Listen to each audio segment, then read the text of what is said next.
Last time we spoke about some introductory matters regarding the Noble Truths. This time we'll speak about the Noble Truths, the Ariya Sacca, directly.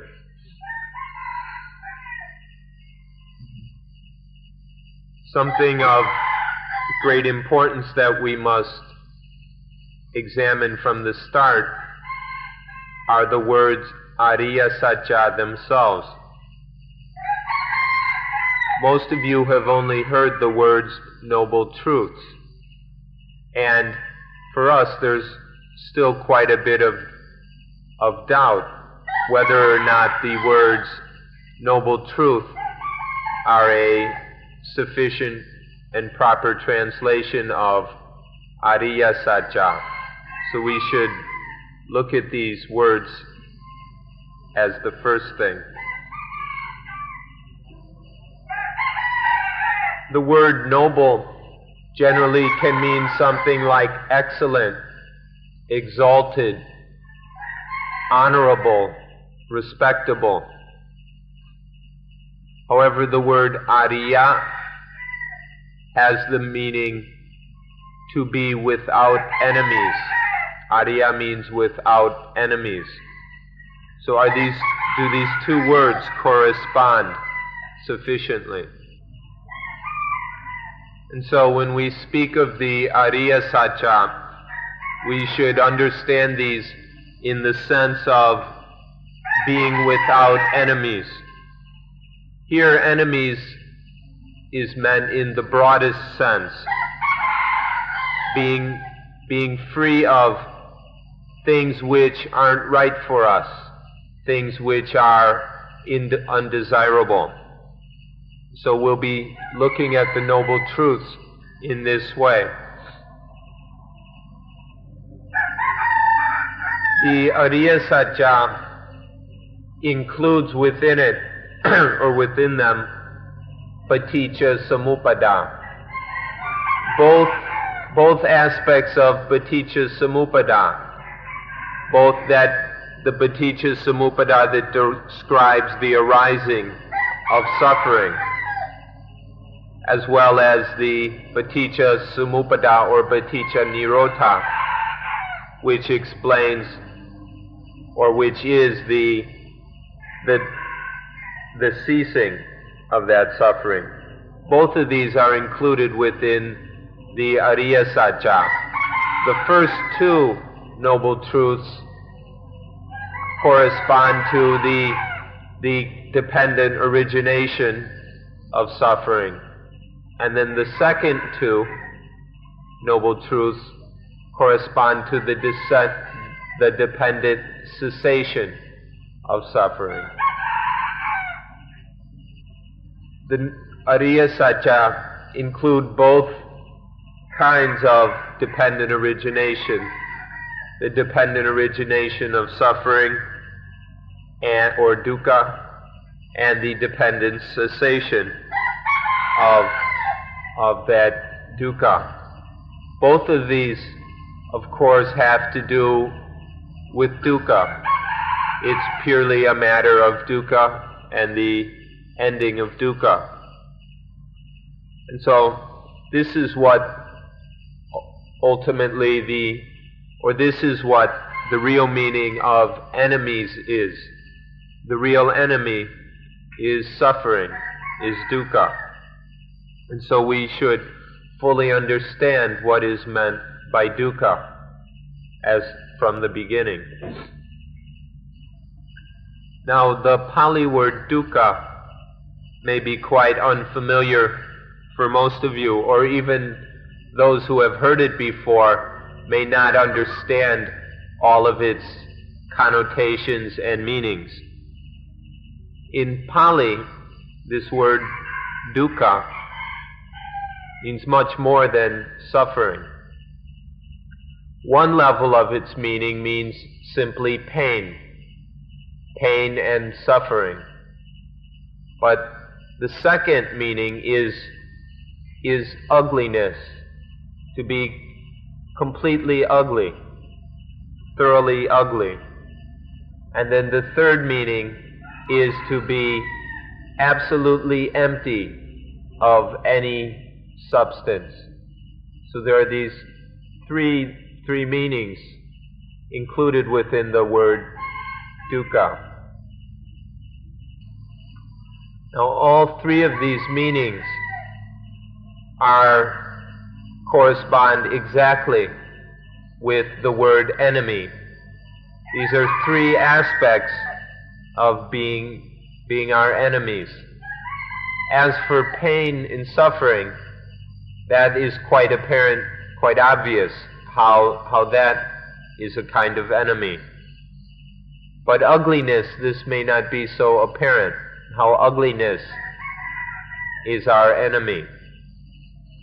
But we can say that in everything, at least every conditioned thing, every concocted thing has a quality of ugliness to it.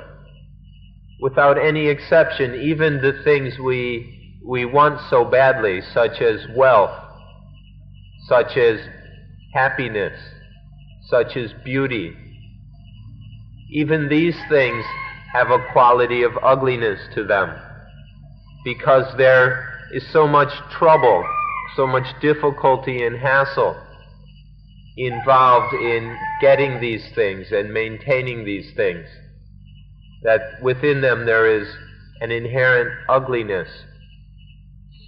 And so this is how the second meaning or aspect of dukkha is an enemy. It brings us so much trouble. In all the things that we find lovely and attractive, these things have tremendous power over us,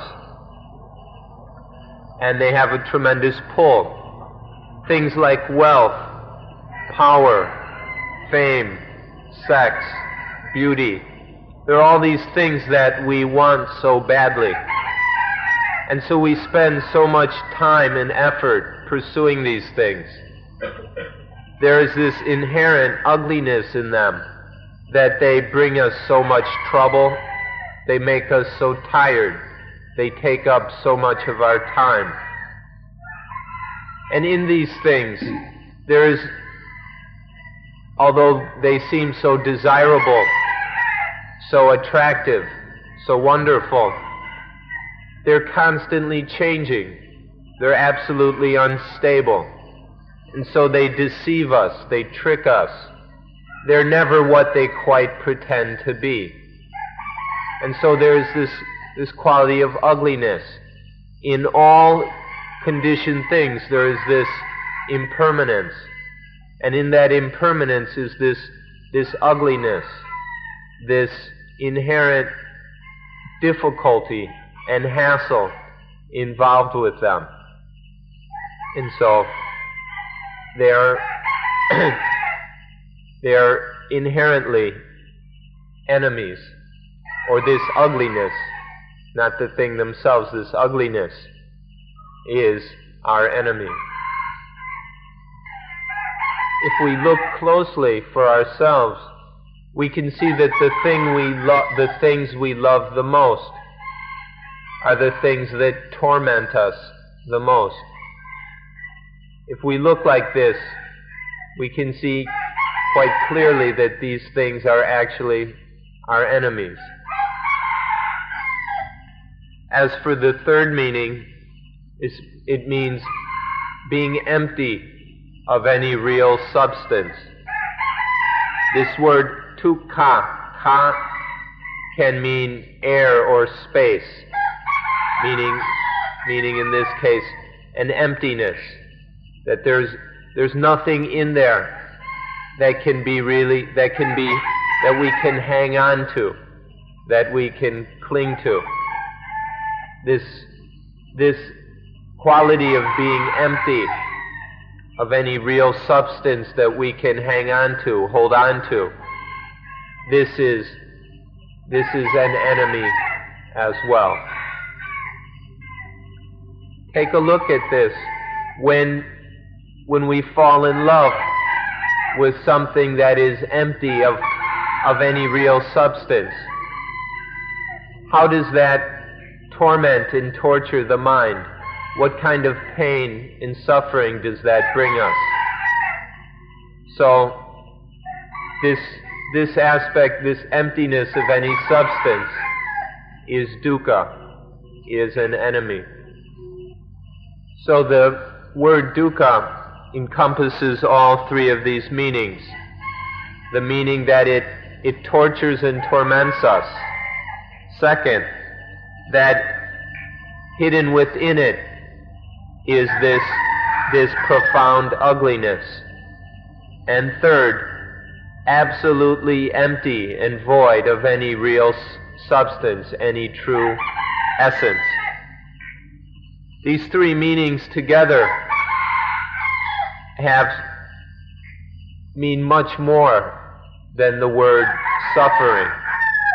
So we should be very careful to understand dukkha fully. Or if we want to use the word suffering, we should use it or understand suffering to mean all three areas or aspects of dukkha. And so when dukkha has these three characteristics, three aspects, then we can't help but call it undesirable. This dukkha is the thing that is most undesirable of all. So that which is truly undesirable, or all these aspects of dukkha, are the things that are undesirable in every way, absolutely, thoroughly undesirable. The word Ariya means to go away from enemies, or to escape from enemies. And so Ariya is that which is truly desirable in all respects. Dukkha is that which is undesirable, and the Ariya Sacca are those things which are truly desirable because they take us away from all these enemies. We told you the other day that all of Buddhism is contained in the Ariya Sacca. These Sacca means truth or reality.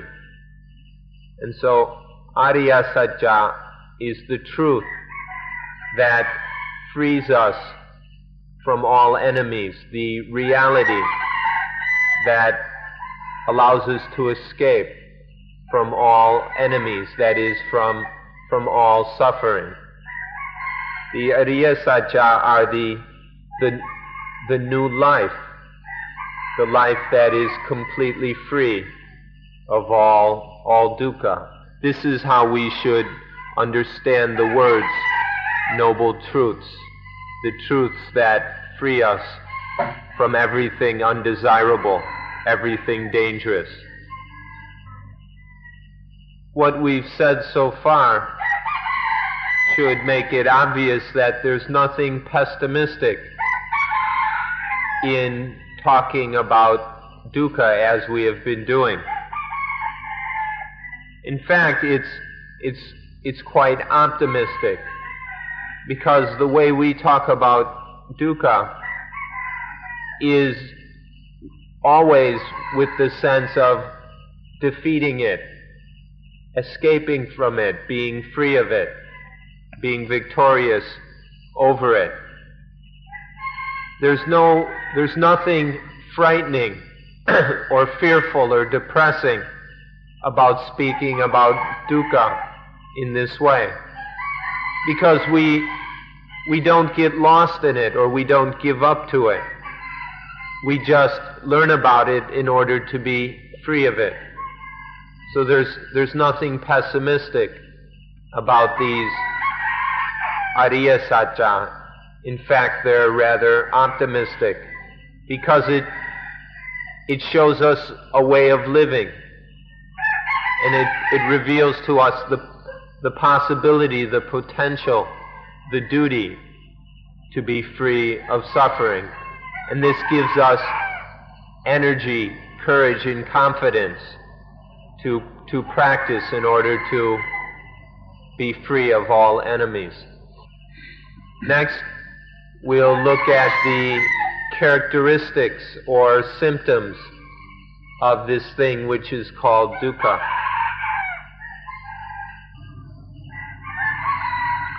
The first characteristic is a very natural one that happens naturally for all living things.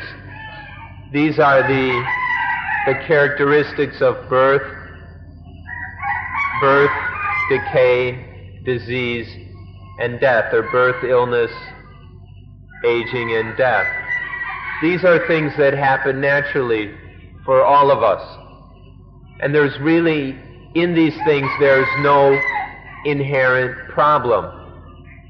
But there are many people who foolishly say that birth, aging, illness, and death are suffering, are dukkha. But this isn't really true. If we're trapped by our concepts of birth, aging, illness, and death, then this is great suffering. But we can transcend birth, aging, illness, and death. We can be beyond these natural conditions. And then they aren't any problem for us. We can turn them into problems if we're stupid. But it's quite simple to not have them be any problems or any suffering for us. But these are the first characteristics of what for many people are dukkha: birth, aging, illness, and death. If you ever meet a Buddhist who tells you that Buddhism teaches to not be born, not get old, not get sick, and not die, then that person really doesn't know what they're talking about. They're just repeating words that they've heard from someone else or read in a book. They haven't really experienced the Buddhist teachings themselves. Most correctly, we should say that Buddhism teaches that birth, aging, illness, and death are no problem. These things are no problem for those who understand correctly. We tell you this in advance just so that you won't be confused by certain things that you might hear from time to time. So we can summarize these aspects of dukkha by saying that to be free, or the point of these is to be free of the naturally occurring enemies that we call birth, aging, illness, and death. Now we'll mention some of the symptoms or conditions of dukkha. We'll mention them one by one. The first is sokha, or sorrow. The second is badi deva, means a kind of, it's often translated lamentation, which is like a spiritual crying. And then the word dukkha, pain, physical pain. And then domanassa, which is mental pain or misery. And then upayasa, which is grief or despair. These are some of the forms which dukkha can take. And the Buddha has listed them as an example. It's not an all-inclusive list. And so there's sorrow, lamentation, physical pain, mental misery, and grief. These help us to understand what it feels like what dukkha feels like, the conditions of dukkha. Next are aspects of dukkha in terms as far as it arises from craving. We had the naturally occurring kinds of dukkha. Now these are the dukkha that arises specifically from craving, from foolish desire. The first is experiencing things we don't like. We have a craving for certain things, and to experience things we don't like. This is one kind of suffering that comes from craving. And then there's being separated from the things we love and like. This is another kind of craving or pain and misery that comes from our craving. And then last is not getting the things we want. These three things, experiencing the unloved, being separated from the loved, and not getting the things we want, these are aspects of dukkha that arise from our foolish desires, our blind craving. And so you ought to work on this until you understand it for yourselves. Experience, feel it for yourselves within how experiencing things we don't like, being separated from the things we do like, and not getting what we want, how all three of these are dukkha, how all three of these are enemies to us. And then there's one more, the most profound meaning of dukkha, which the Buddha said in the summary or the bottom line of all dukkha comes down to upadana.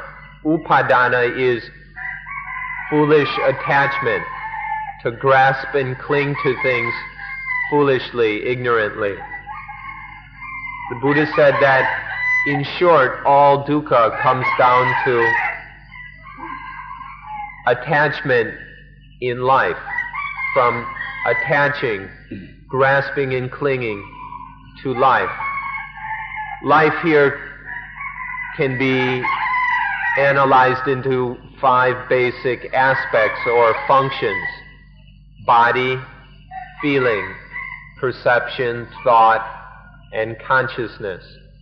These 5 aggregates of life or functions of life, when any of them individually or collectively are clung to, then there is dukkha. So the Buddha said, in short, all dukkha is attaching to the 5 aggregates of life, the 5 functions of life. And so we must beg all of you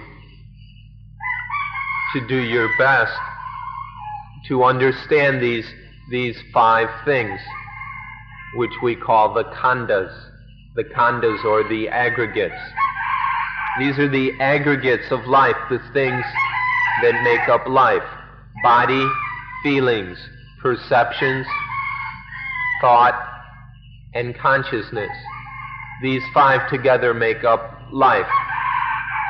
Please do your very best to understand these, to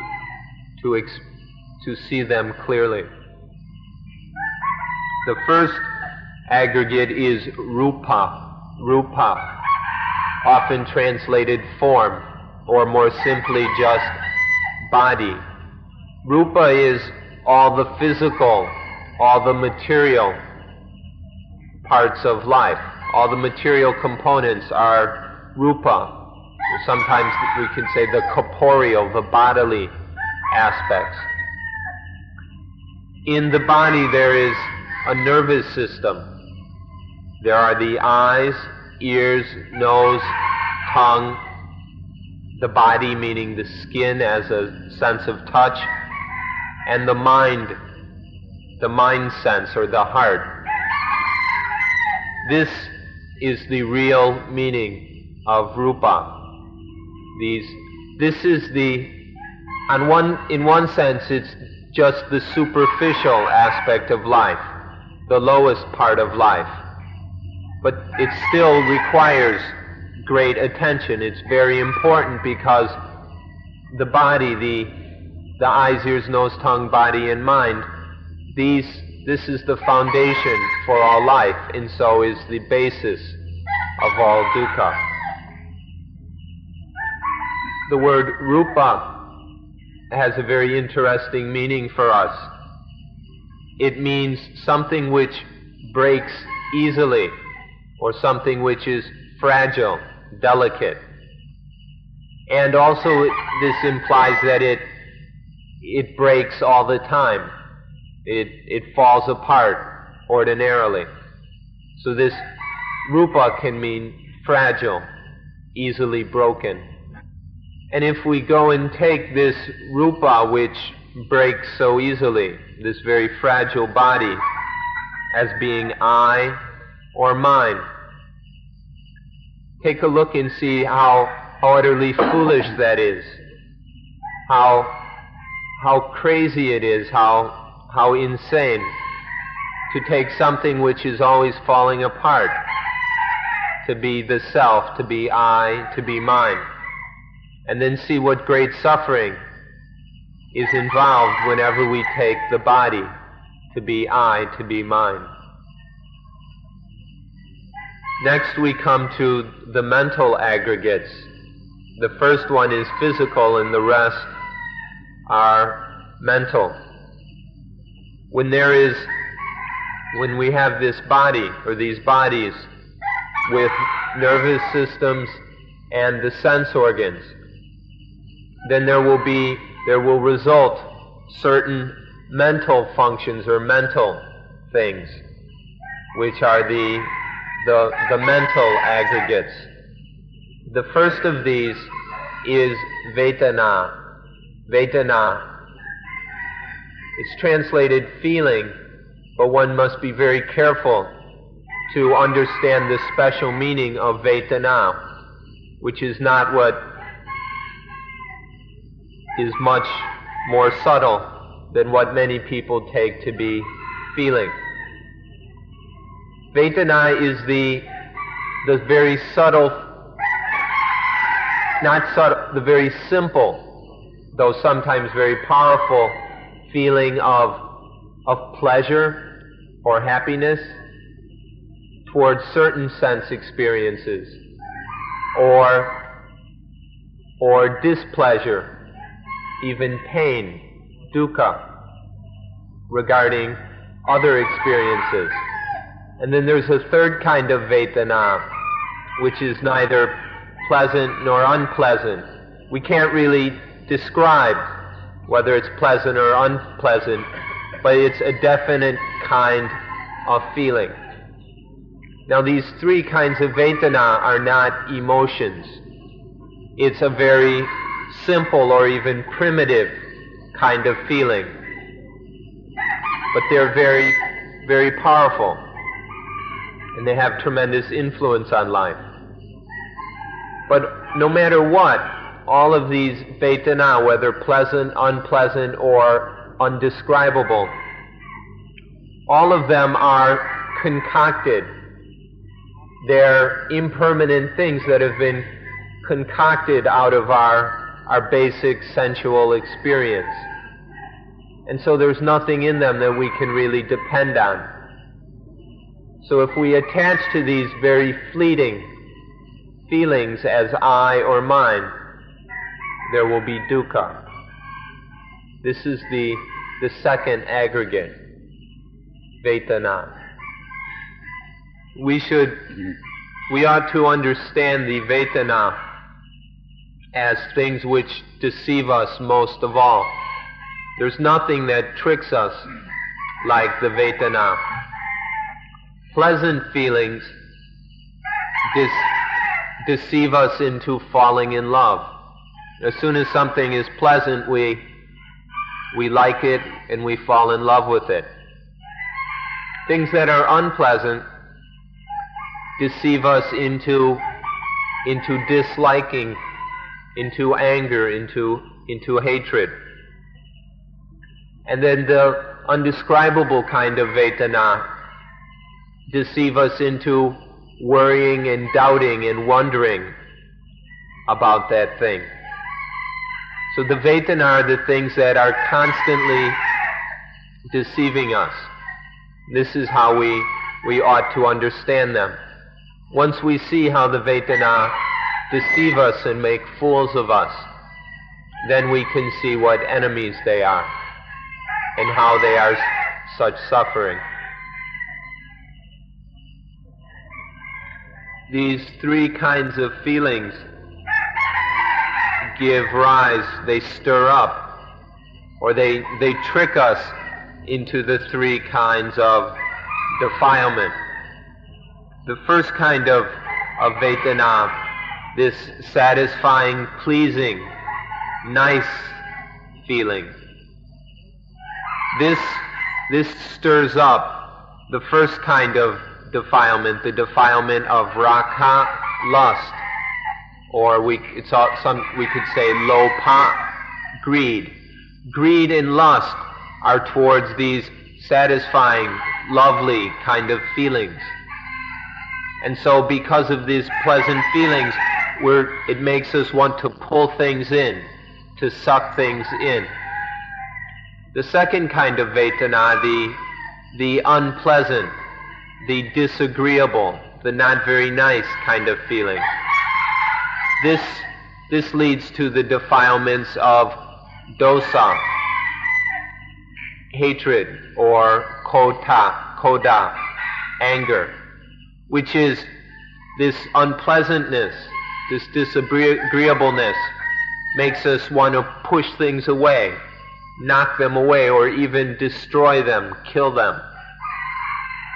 And then the third kind of Vedana leads to doubt, to worry, to confusion, where the mind runs in circles around whatever it is. If something has this undescribable, we really can't say whether it's pleasant or unpleasant kind of feeling, then this really confuses the mind, and the mind spins round and round, whatever it is.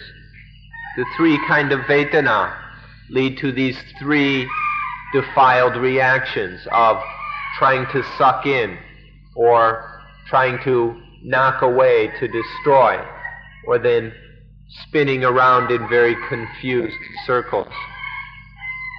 How all of these, the inherent dukkha of all this, the dukkha of sucking in, the dukkha of knocking away, the dukkha of running around in idiotic circles, the dukkha of this, what the quality of, and how these three conditions are our enemies, is something that must become apparent to us.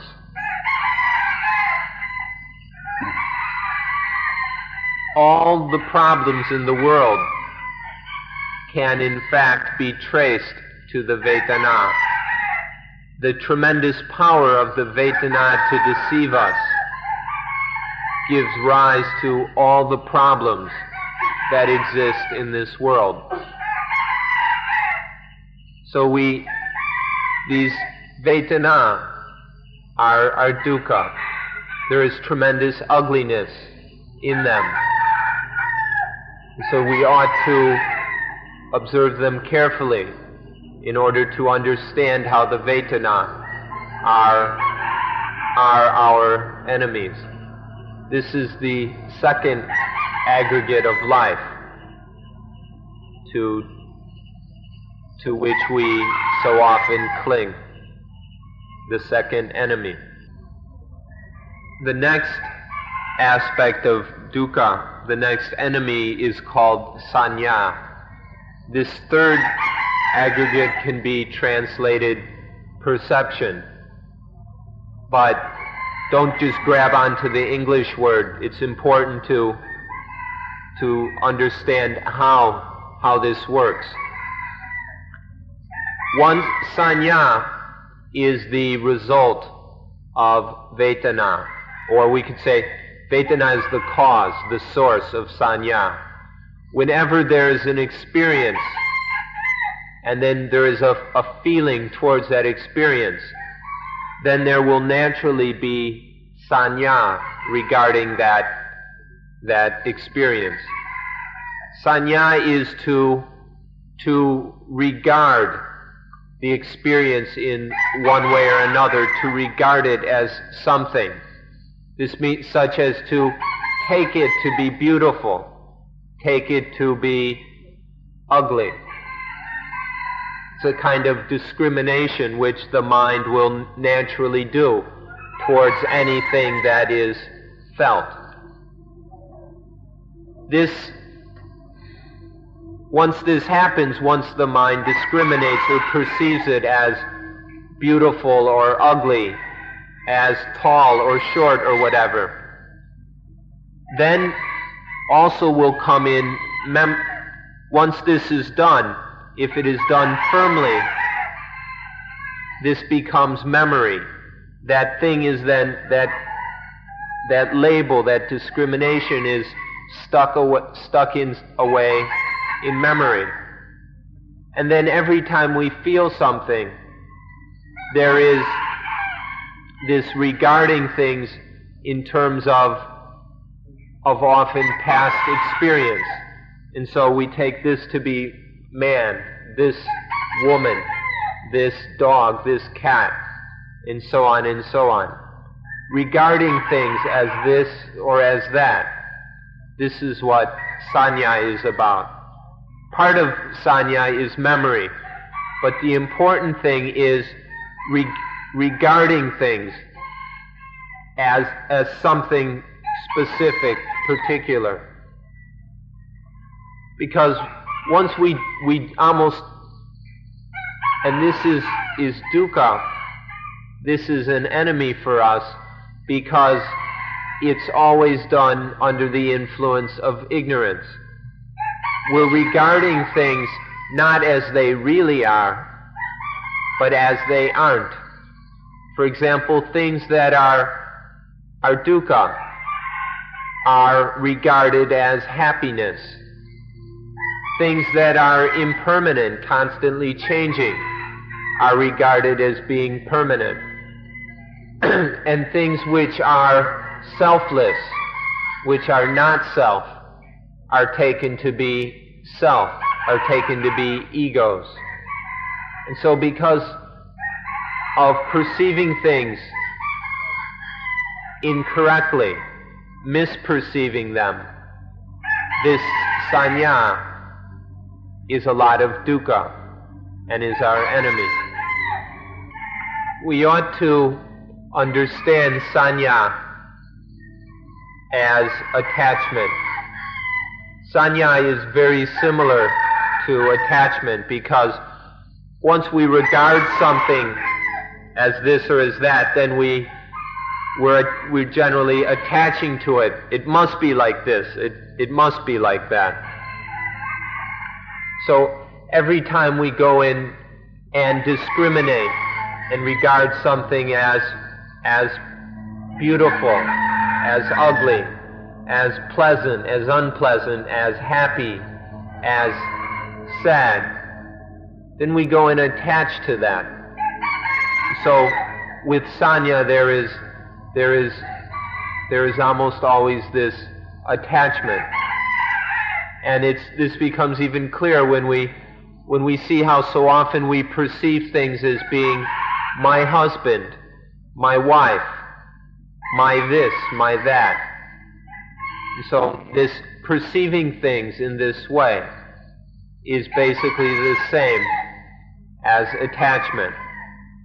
And so we can see the dukkha of it, of always taking things to be this, taking them to be that, especially when it's taken to be mine or me. And then they become very heavy, and they become enemies. When even even regarding the earth and the sky as sky isn't quite correct. We perceive them, we regard them in one way, but they don't really work exactly how we perceive them. They don't turn out as we perceive them. And so this is a lot of dukkha for us. We're always taking things to be a certain way, and they're never that way. And so this is a real problem for us. Sanya is very broad. We're perceiving things constantly, but almost never as they really are. But no matter how much dukkha sanya is, it's something we just have to have. Sanya is something we can't do without. But just to sanya is necessary for our lives. To perceive as Mr. A, Mrs. B, Mr. C, Mrs. D, or to perceive this is Suan Mok, or perceive things as America, Australia, England, and so on. All these kind of perceiving things in these ways, all this sanya is necessary, but none of it is really true. None of it will happen the way we have perceived it. So we must understand them in this way, to see how the perceptions, how sanya can bite us, how it deceives us and tricks us, and how that can bite us and claw us, and how that is an enemy, how frightening all these perceptions are. A very simple example of the problem of sanya, the difficulties with sanya, is with our memories. We try very hard to remember things. We try to store up and protect our memories. But then so often when we need to remember something, we can't. We try to remember, and we just can't remember. This is how undependable sanya can be, what a hassle it can be. It's not the way we want it to be. We want to remember, and we can't. This is a very simple example of the dukkha of sanya. But sanya is really much more than memory. In fact, the essence of sanya is not really memory. Memory is more of a result. We remember things.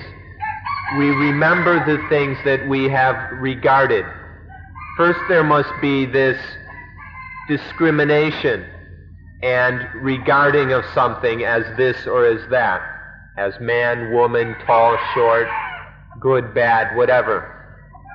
Once we've discriminated and regarded it in this certain way, then we store that as memory. But the real important thing to see is this discriminating regarding. It's a kind of labeling. That's the essence of sanya, and we can never really depend on it. Things are never the way we regard them. And so there is always a kind of frustrating, undependable dukkha to it all. The biggest, most enormous kind of sanya, as well as the lowest, most foul and despicable sanya, is that of atta sanya, perception of self, or regarding things as self. Atta means self. This is the biggest problem, or this is the whole problem of sanya, that we are always taking things to be self. we're perceiving things as selves, as separate entities, and then regarding them accordingly. We actually believe that I'm a self, this is a self, that's a self, all these selves all over the place. And then this becomes the foundation for all the rest of Sanya. Descartes came up with the line cogito ergo sum, I think, therefore I am. But there was nothing really original about this. Much earlier, when mankind began to perceive things as self, then just to think that I exist just because I think is to regard the thinking as self. So Descartes was just putting into words something that had been going on for thousands of years, this regarding things as self. This is the whole problem of Sanya. This is what makes it so heavy. And this is how Sanya can bite us and claw us and torment us, because we're always regarding things as self. Mind and body, this mental and material combination that makes up life, it can experience, it feels, it can think, without there being any need for any self. Please don't believe Descartes that says because we think there must be an ego or a self, that I must exist. It's a very natural process that the body and mind experiences, feels, and thinks. It doesn't depend at all on any kind of ego or self. But because the way we do experience and think, because of ignorance, we go and assume that there must be a self in there. And so we perceive things as selves. And then this bites us, this causes all kinds of troubles and hassles in life. But in fact, there's no real self or ego there, so there's no need to believe what Descartes says. We shouldn't assume that just because we think there must be a self. We should look at thought and see how it really works before making assumptions. And so this is the third of the aggregates that we cling to, the third kind of natural function that we turn into an enemy because of our own misunderstanding, especially this misunderstanding of self, that things are ourselves. The fourth aggregate of life is called Sankhara, in Thai Sangkhan, in Pali Sankhara. Sankhara, as the fourth aggregate, specifically emphasizes thinking or thought. And then we call it Sankhara Khanda. But the word Sankhara has a very broad meaning. Sankhara means conditioning. But there are these three aspects to it. There's the one who conditions, the conditioner, the causal aspect of conditioning. Then there's the thing that is conditioned, the condition, the effect aspect of conditioning. And then there's the process of conditioning, the conditioning itself. So there are these three aspects, interrelated, interconnected aspects of Sankhara. The conditioner, the condition, or the conditioned thing, and then the conditioning, the process. Now all three of these, whenever there is a living body, and there is feeling, and there is perception, this conditioning will be going on all the time. But what is the most important aspect of this for us is that when this conditioning is happening, it's constantly conditioning thought, all kinds of thoughts and ideas. So sankhara has a very broad meaning. It applies everywhere.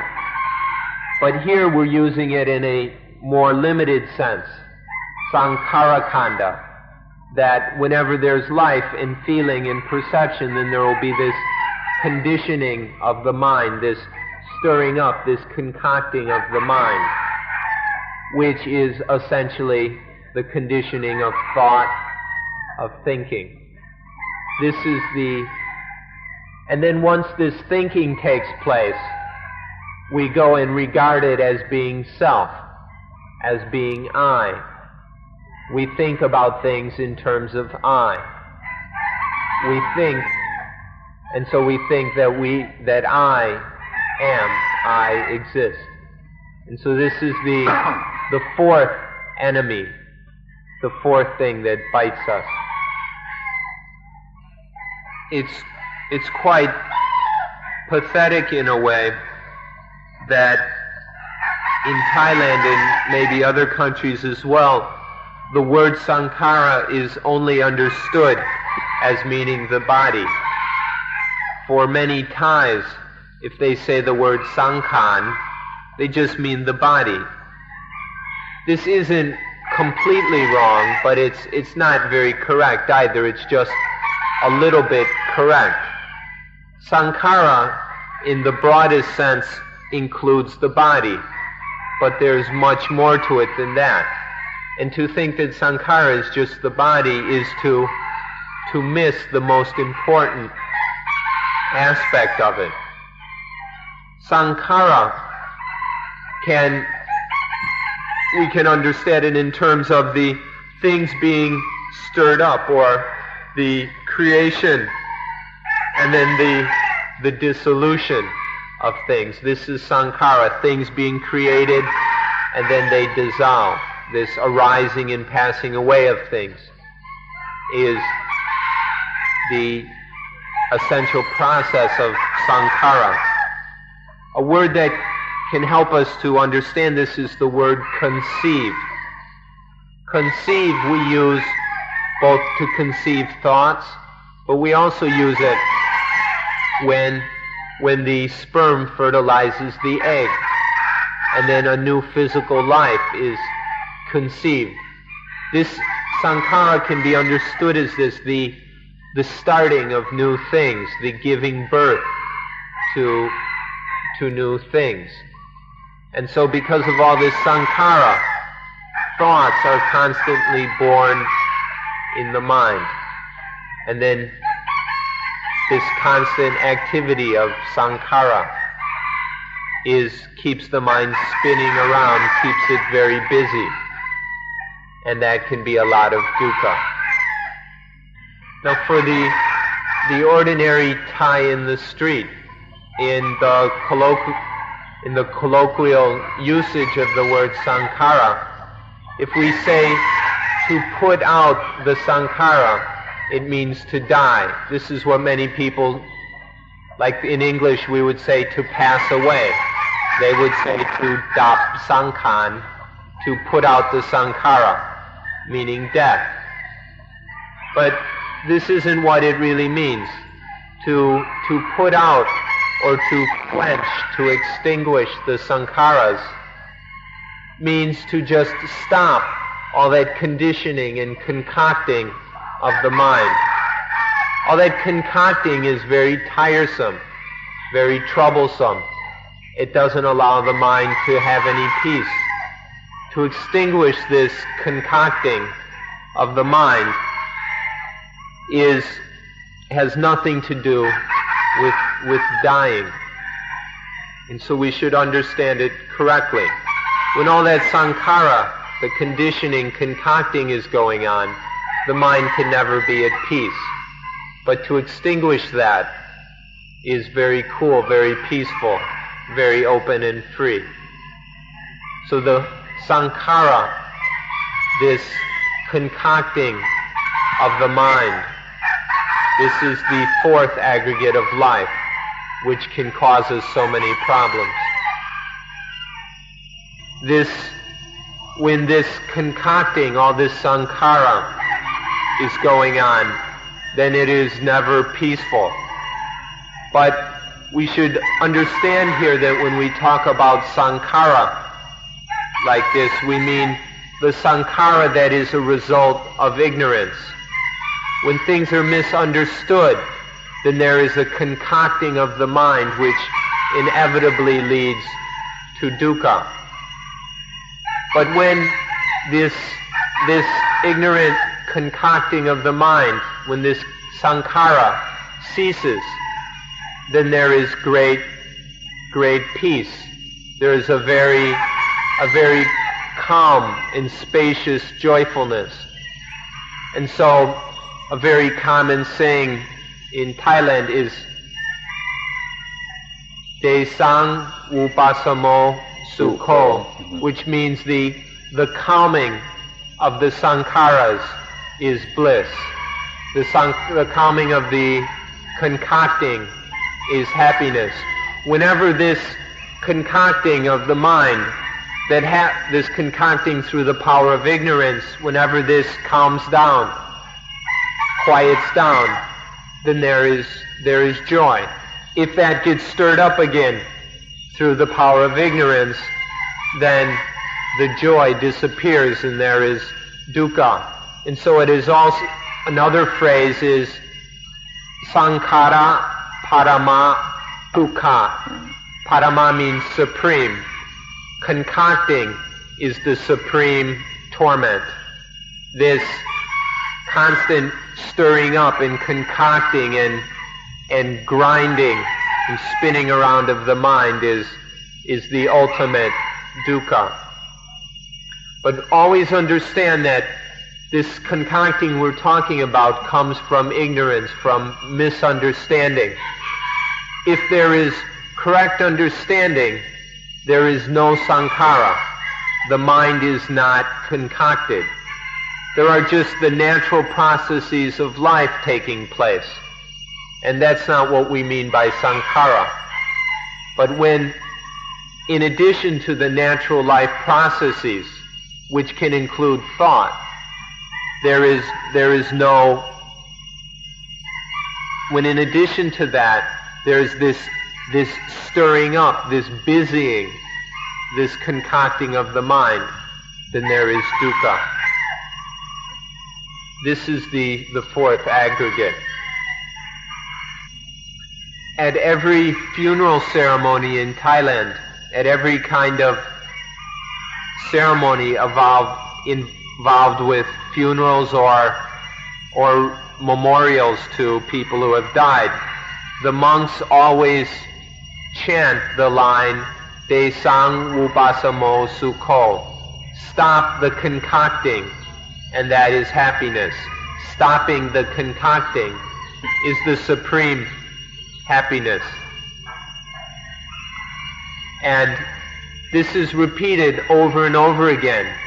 The average Thai hears this hundreds of times in their life. It's being repeated all over the place. But unfortunately, it's had almost no result. People are hearing all the time, stopping the concocting is supreme happiness. But it's quite pitiful that nobody seems to hear or to listen. It's like playing a flute for rhinoceroses or playing a flute for turtles. It just never gets through. So please give adequate attention to this sankhara, this concocting of the mind. Whenever this happens, there will be dukkha. Life will not be at peace. This sankhara here is inevitably the result of ignorance. if there is correct knowledge and understanding, this sankhara, as we're using it here, will not happen. It's only the result of ignorance, of looking at life stupidly. And then this concocting of the mind takes place. Whenever the mind is concocted by ignorance, then there occur all kinds of foolish thoughts. And so all of this becomes an enemy for me. When the mind has been concocted, then there is me exists, I exist. And then all this concocting is a problem for me. It's my enemy. So we ought to be very careful about it all. The next and final aggregate is called vijnana. In Pali, in Thai they call it vinyan. Pali, vijnana. This can be a tricky word because it's been given many different meanings. In Thai, many Thais think vinyan means spirit. And this is related to the Hindu definition of vijnana, which existed before Buddhism, which meant a soul or spirit that spun around within many births, within many reincarnations. It was, in pre-Buddhist thought, it was the thing that they thought would leave this body when it died and go and be born in another body, be reincarnated. That was called the vijnana. But that's not the understanding of Buddhism. That's not what vijnana means in the Buddha's teaching. In Buddhism, vijnana is the thing or the function that causes consciousness of various things. Whenever there is consciousness of something, it happens through vijnana. There are 6 kinds of vijnana. There's eye, ear, nose, tongue, body, and mind vijnana. Whenever we're conscious of anything through the eyes, ears, nose, tongue, body, or mind, that is through the functioning of vijnana. It's the very basic knowing or consciousness or awareness of something, of anything. Now there are, in a way, 2 levels to this. The first is when the eyes, ears, nose, tongue, or body receive some stimulus, and then there is consciousness of that stimulus. This is the first level of vijnana. Then mind consciousness knows the meaning of that thing. Then it's known directly in the mind.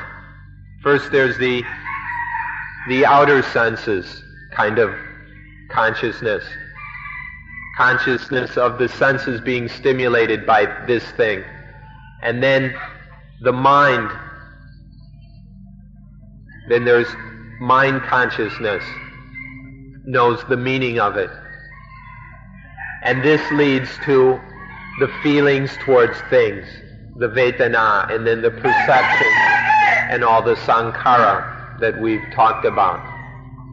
This is the 5th aggregate, and it's happening everywhere. Wherever there is consciousness of anything, there is this vijnana. In Thailand, the Hindu teachings came here first, way before Buddhism came. So when the Hindu or Brahmanistic teachings came to Thailand, they brought this idea, this teaching of a vijnana in the sense of a soul or spirit that inhabited all kinds of things, not just people, but trees and rocks and all over the place. All things had this spirit. And then when that thing died, the body died, Vijnana would go and get reincarnated. This is a Hindu teaching which existed in Thailand long before Buddhism came, and it was very firmly, deeply implanted in the Thai religious culture. And so later, when Buddhism came, everybody already had this Hindu understanding of Vijnana. And so many people have been unable over the centuries to understand the Buddhist teaching of Vijnana, which must be understood in light of the central teaching of Buddhism, of anatta, that in life there is no self, no soul, no spirit in the Hindu sense. In Buddhism denies that there is any such thing. And so the meaning of Vijnana in Buddhism is the reaction that arises when a sound, when a sight, a sound, a taste, or whatever stimulates the respective sense organ. And then there arises this consciousness. So we must discriminate between the two kinds of Vijnana, the kind that was the Hindu teaching which came to Thailand first, and then the Buddhist teaching which came later. If we don't discriminate between the two, we'll be very confused.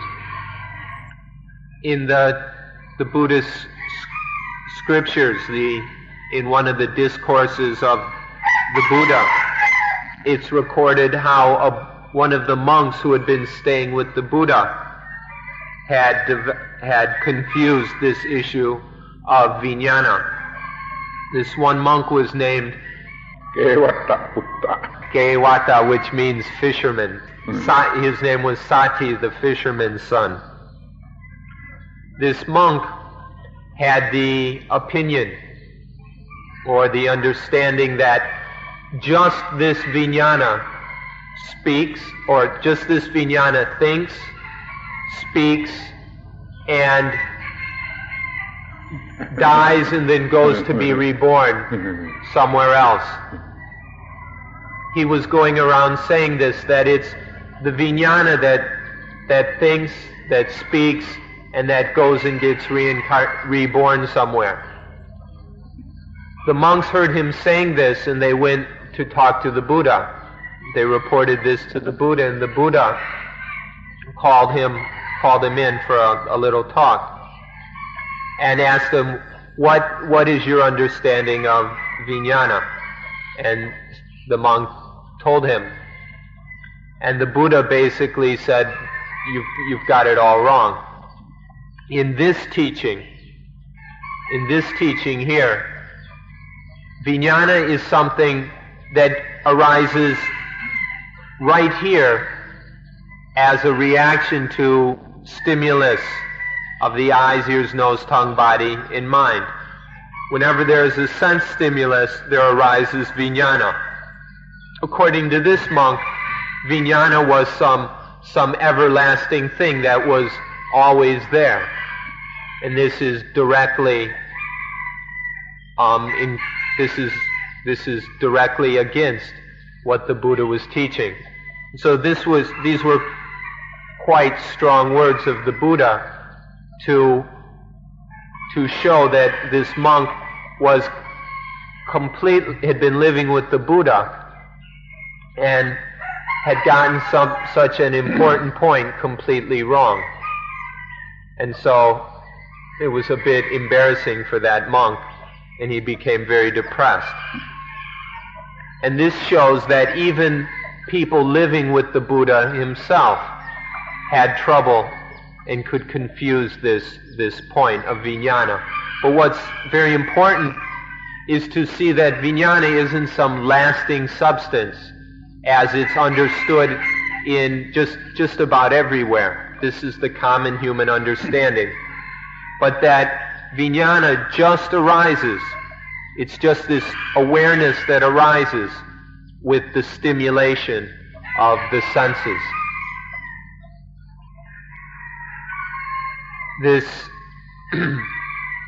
This, in many religions, just about all religions, such as the Hebrew religion that existed before Christianity, or you can find it in Greek philosophy, and all over the place, you find talk or teaching about the spirit, the soul.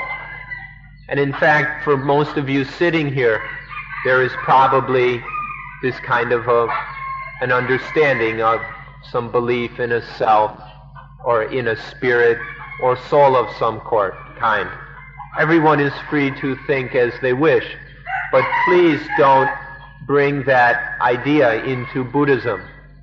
Don't apply the word spirit or soul to the word vijnana in Buddhism. Vijnana is merely the basic consciousness or awareness of sense objects that stimulate the sense organs. Now, because if we confuse this issue, it will be very, very difficult for us to ever understand religion. This whole question of vijnana and all the very many interpretations given to it make it very difficult for us to really understand spirituality. And if we don't understand vijnana correctly, then it is impossible to ever quench dukkha. We'll always be tormented by dukkha as long as we misunderstand vijnana.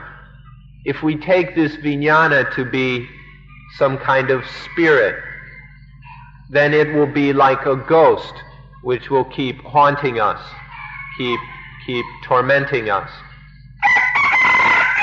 It's necessary, if we would like to free ourselves of dukkha, to understand, to find out what vijnana really is, how it really works.